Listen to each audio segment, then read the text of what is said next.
Hello, नमस्ते। मैं प्रियंका फिर से एक नई कविता के साथ आपके सामने उपस्थित हूँ। आज फादर्स डे है, तो फादर्स डे पर पिता पर ही एक कविता है जो मैं आपके साथ शेयर करना चाहती हूँ। पिता शब्द किसी परिचय का मोहताज नहीं है। मेरा ऐसा मानना है कि एक लड़खड़ाता हुआ भी युवक जिस दिन पिता बन जाता है वो संभलना सीख जाता है। पिता अर्थात जिम्मेवारी का एहसास क्या होता है, एक पिता से बढ़कर कोई नहीं समझ सकता। पिता उस नींव की भांति होता है जो खुद जमींदोज रहकर पूरे मकान का भार अपने कंधे पर बिना दिखाए, बिना उफ किए सालों साल ढोता चला जाता है। उसका दुख दर्द कोई नहीं देख सकता, कोई नहीं बयान कर सकता। तो मेरे इस कविता का शीर्षक my daddy is the best. Hindi की ही कविता है, बट शीर्षक थोड़ा अनोखा है। तो चलिए शुरू करते हैं। My daddy is the best. तो जो बेस्ट था, हमने उसके साथ क्या किया? माथे पर सुपर हीरो वाला टैग लगा दिया। और सुपर हीरो तो कुछ भी कर सकता है। उससे थोड़ी पूछते हैं कि आज मुश्किलों के कितने पर्वत पार किए और हमारी एक शर्ट सिलवाने में अपने कितने कुर्ते तार तार किए।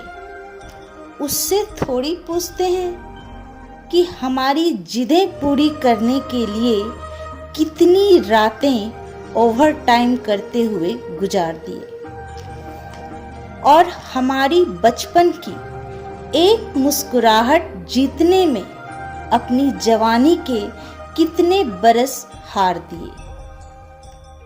और वो बुखार वाली रातें, हमारी फिक्र में सिर्फ माँ थोड़ी जागती थी।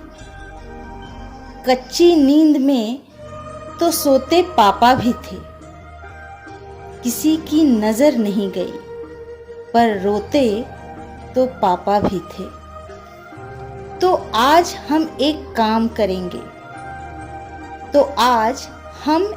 काम करेंगे जिन आँखों को गौर से कभी देखा नहीं, आज उन्हीं आँखों की इबारत पढ़ेंगे। जो धुन कभी गाई ही नहीं, आज उसी धुन पर झूमेंगे।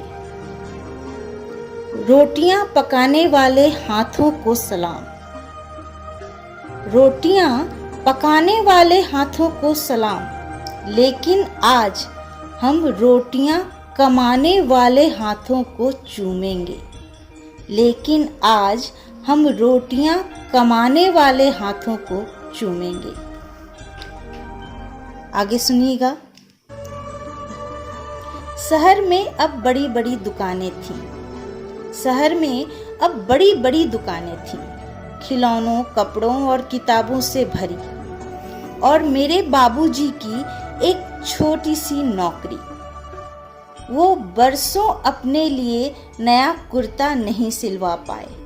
पुराना फटता और सिल जाता। पर कपड़े, खिलौने और किताबें, मैं जो कुछ भी मांगता गया मुझे मिलता गया। कुछ किस्से हैं जो हमेशा के लिए दिल में दर्ज हो गए। कुछ किस्से हैं जो हमेशा के लिए दिल में दर्ज हो गए।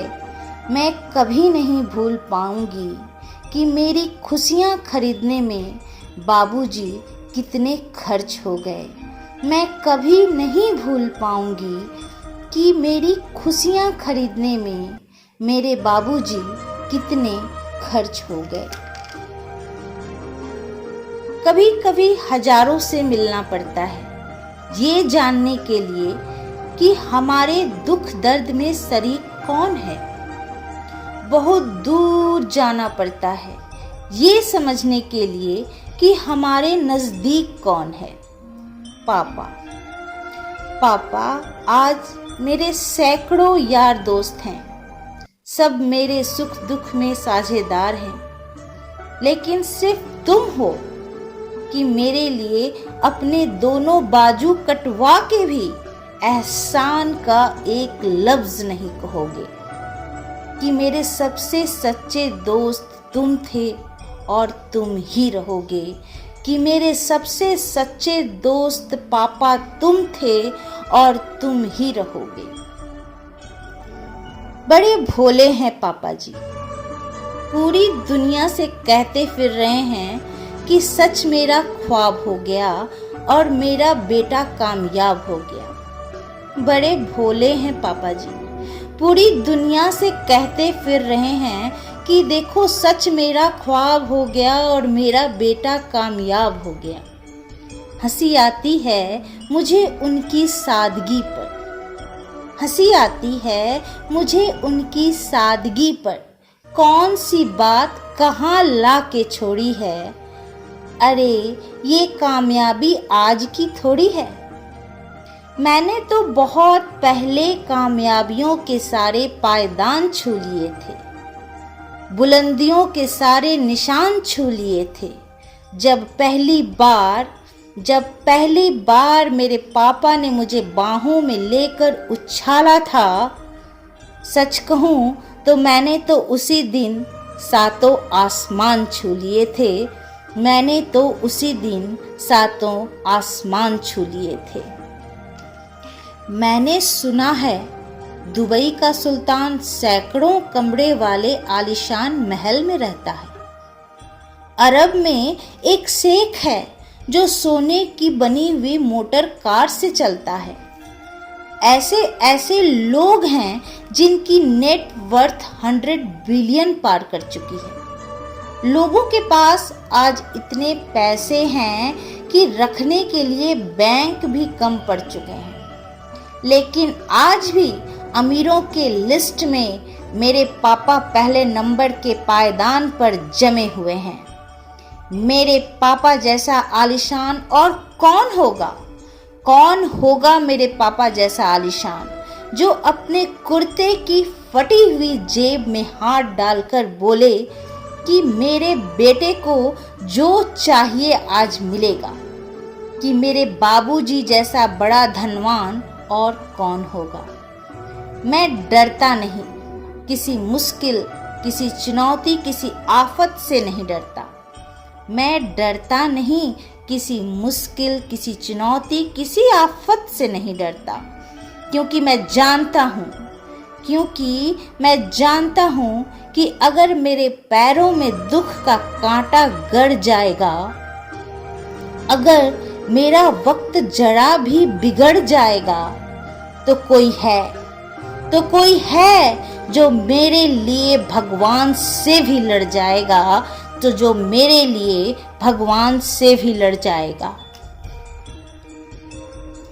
जब तक वो झुर्रियों भरे हाथ मेरे सर पे हैं, जब तक वो झुर्रियों भरे हाथ मेरे सर पे हैं, मेरी शान जिंदा है, मेरा रुआब जिंदा है। कयामत भी आ जाए तो मेरा क्या बिगाड़ लेगी, कयामत भी आ जाए तो मेरा क्या बिगाड़ लेगी, कि अभी तो मेरा बाप जिंदा है, कि अभी तो मेरा बाप जिंदा है। यार पापा बड़े बेदर्द थे आप, पापा बड़े बेदर्द थे आप। बचपन में चलता चलता मैं गिर जाता तो माँ फौरन गोद में उठा लेती, और आप खींचकर गोद से उतार देते और कहते मजबूत बनो। याद है स्कूल का वो पहला दिन, पहली बार मैं अजनबी लोगों से घिरा अकेला था। इतना रोया कि 4 दिनों तक आंखें लाल रहीं। चुप कराने की जगह आप वही रटते रहे, रोना बंद करो, मजबूत बनो। जब पार्क में झूले से गिर पड़ा, मेरी चोट की तरफ आपने एक नज़र देखा भी नहीं। वही पुराना टेप चलाते रहे, मजबूत बनो। बहुत सुन लिया मैंने, मजबूत बनो, मजबूत बनो। अभी आप मेरी सुनो। इस दुनिया में तब तक रहना जब तक मैं जाने के लिए ना कह दूं। तब तक आंखें खोले रखना जब तक मैं सामने देखता रहूं। यार पापा, मैं कैसे समझाऊं कि मैं अब तक इतना मजबूत नहीं बन पाया कि तुम्हारे बगैर जी पाऊं, कि मैं अब तक इतना मजबूत नहीं बन पाया कि तुम्हारे बगैर जी पाऊं। मैं बड़े अच्छे स्कूल में पढ़ता था और इसी बात से रोज चिढ़ता था। मेरे दोस्त लंबी लंबी गाड़ियों में आते और मेरी तरह टिफिन के पराठे नहीं, कैंटीन के समोसे खाते, और कुछ तो साल में 2 बार फॉरेन ट्रिप पर भी जाते। किसी के डैडी डॉक्टर, किसी के पॉलिटिशियन तो किसी के आला अधिकारी, और मेरे सरकारी दफ्तर के 3 दर्जे के कर्मचारी। और एक दिन तो मैं फट पड़ा, क्या यार पापा, आप सबकी तरह पैसे वाले क्यों नहीं हो? पापा कुछ बोले नहीं, 2 शब्द भी नहीं कहे, बस भरी भरी आंखों से मेरी ओर देखते रहे। वो आंखें हमेशा के लिए मेरे दिल पर छप गईं। मैंने जो गलती की तुम मत दोहराना, मौसम का हाल उसे मत सुनाना जो तुम्हारे लिए रोज भागता रहा। सर्दी क्या, गर्मी क्या, धूप क्या, छाया क्या, जिसकी जिंदगी भर की कमाई तुम हो, उससे कभी मत पूछना कि तुमने कमाया क्या। यार पापा, बड़ी नाइंसाफी हुई तुम्हारे साथ। लोग माँ के बारे में प्यारे प्यारे गीत लिख गए, बड़े बड़े कसीदे गढ़ गए, और तुम हमेशा पीछे रह गए। पर ये बात दिल पे मत लेना, सबको माफ कर देना। ये बात दिल पे मत लेना, सबको माफ कर देना। तुम क्या हो ये किसी को एहसास भी नहीं है। जो तुम्हारी कुर्बानियां लिख पाए वो कलम तो उस विधाता के पास भी नहीं है, कि वो कलम तो उस विधाता के पास भी नहीं है। अगर आप भी अपने पिता को ऐसे ही चाहते हैं और उनसे अपने दिल की बात कहना चाहते हैं तो लिख भेजिए और शेयर करिए ज़्यादा से ज़्यादा प्रियंका की इस कविता को। Thank you.